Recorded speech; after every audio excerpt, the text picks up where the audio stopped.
Did you feed it cocaine? Oh, shit. Elizabeth Banks called me and she's like, listen, you're gonna get mauled by a coked up bear. But really, everyone gets mauled by a coked up bear. A lot of us don't make it. And the ones that are left really are the people you might be rooting for. Me. I really felt like this was the opportunity to really layer up like real true comedy, hard laughs, laugh out loud moments with real suspense and gore and have a great time. Like this bear is gonna fuck some people up. For Peter's death scene, I knew Jesse was just gonna go for it from the beginning.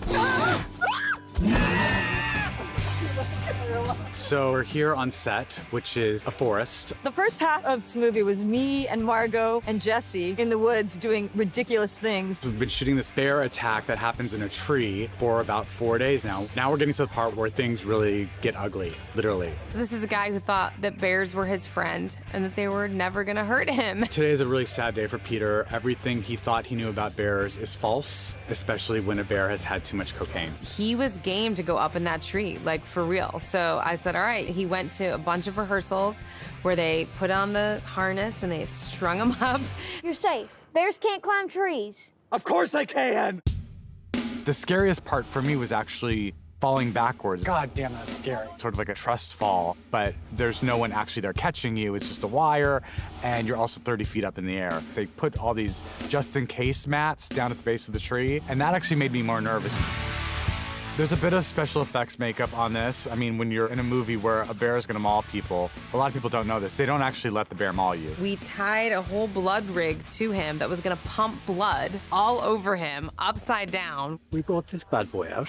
Each one can be controlled separately. You've got an on-off valve. And we ran about 8 meters of beer line down to a pegler, brought it up to 4 bar, and opened the valve. It's a lot of blood, which tastes really good, actually. It's very sugary. He had to pretend to be eaten by a bear the entire time. He gave it everything, and the performance is incredible.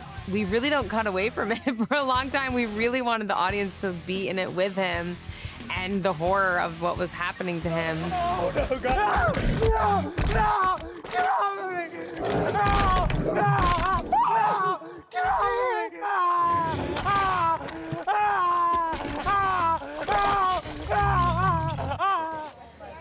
So me versus the bear went pretty good. I put up a good fight, almost survived. I'm dead.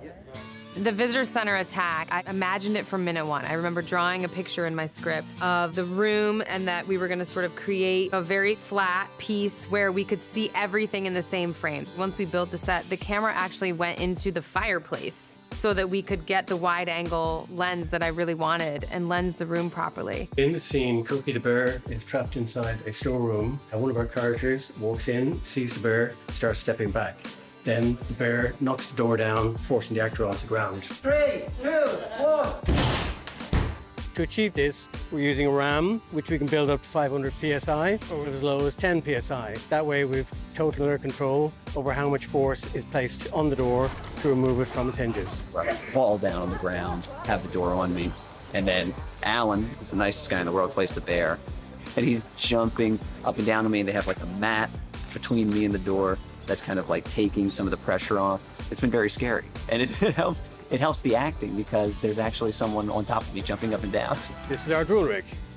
It's simply an oversized syringe. We place our drool in here, and we just press this, and the drool is forced out either side. I am pinned underneath the door, and he's firing the drool at me, squeezing it out as if the bear's drooling. In this case, we've actually made it vegan friendly, because in this day and age, we weren't sure were there any dietary requirements for the actor, so we decided to play it safe.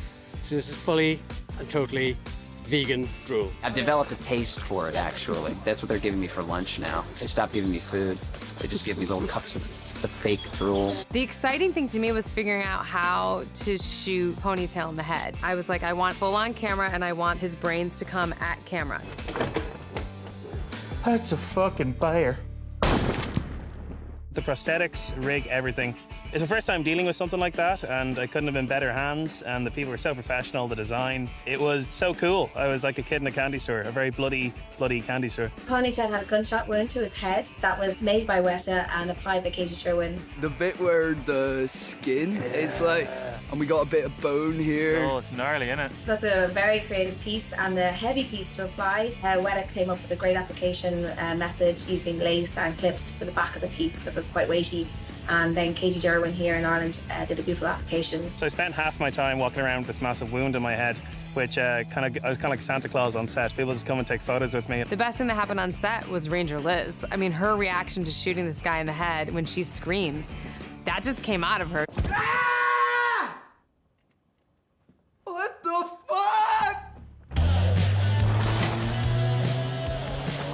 The ambulance sequence, my favorite sequence in the film. It was what I was most excited to shoot. And I remember saying, this is like Fast and Furious if instead of 2 cars, one of the cars is a bear. The ambulance was sort of the most complicated, I would say, being that you're inside the ambulance. We have to shoot all the second unit, which is the action on the outside of the ambulance. Plate shots to put the cocaine bear in, chasing the ambulance, and make it believable.